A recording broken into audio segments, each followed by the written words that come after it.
purge took place at the Pentagon. The chairman of the Joint Chiefs and other top officials fired.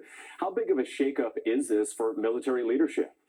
I really can't say how huge this is as a deal for the Pentagon. It has people rattled in the Pentagon.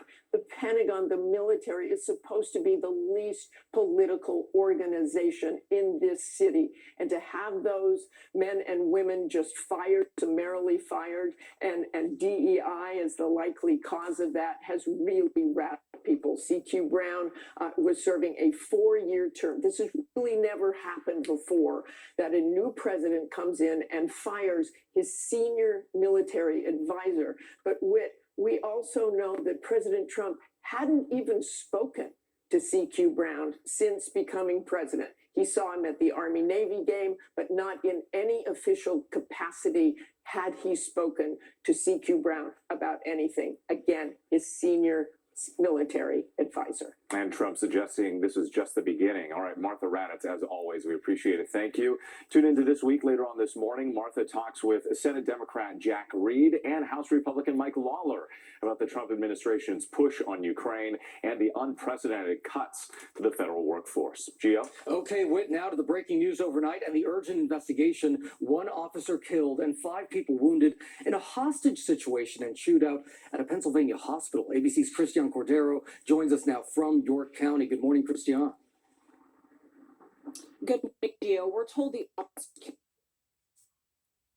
he responded to this hospital during a shooter situation that left 5 other victims with gunshot wounds. This morning, we're learning more about the officer that was killed in the line of fire during a hostage situation and shooting in a York, Pennsylvania hospital. Reports of an officer down as well as a fire down inside the hospital. Andrew Duarte was killed in the intense.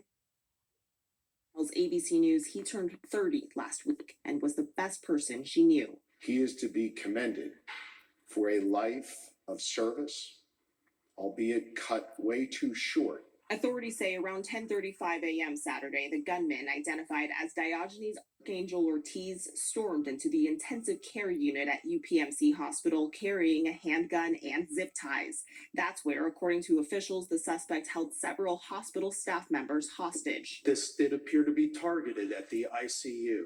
Officials say the suspect fired his gun, striking a doctor, a nurse, and a custodian, all in stable condition. As police tried approaching him, they say the suspect emerged into the hallway with the hospital workers still held at gunpoint. The individual was holding at gunpoint a member of the UPMC staff and ordered the police to get back to behind the doors. Police then shot and killed the suspect. Now a community left in mourning, supporters placing flowers outside of the West York Police Department in honor of Officer Duarte.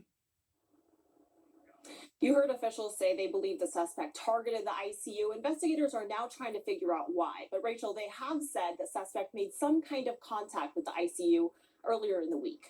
Rachel? Still so many questions. Christian, thank you. We turn now to the brazen robberies of elite athletes. Now taking a shocking turn. Reports that a member of the New York Jets was followed home to New Jersey and then robbed at gunpoint. ABC's Faith Abube joins us with the details. Good morning, Faith.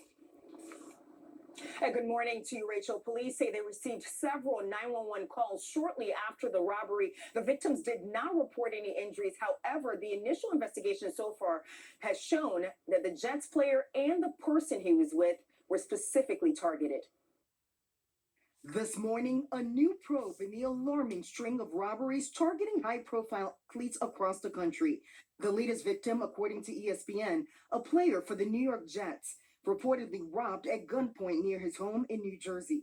Police in Morristown say the suspects followed the unidentified player for 30 miles from Manhattan and got away with money and other personal belongings.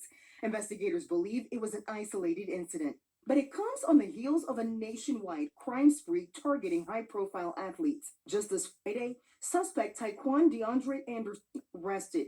Authorities allege he's one of 4 people who stole 3 luxury vehicles from the home of University of Miami quarterback Carson Beck. Police say Anderson confessed. He has been charged with burglary and grand theft and without bond. Over the last few months, authorities accusing an ring of stealing luxury items, including designer bags and jewelry, from the homes of Patrick Mahomes, Travis Kelce, and Joe Burrow. I feel like my privacy has been violated. Prosecutors charging 7 Chilean nationals, 3 of them pictured here in the selfie, posing in front of a safe and expensive bags. It's frustrating. It's disappointing. The same group also accused in this brazen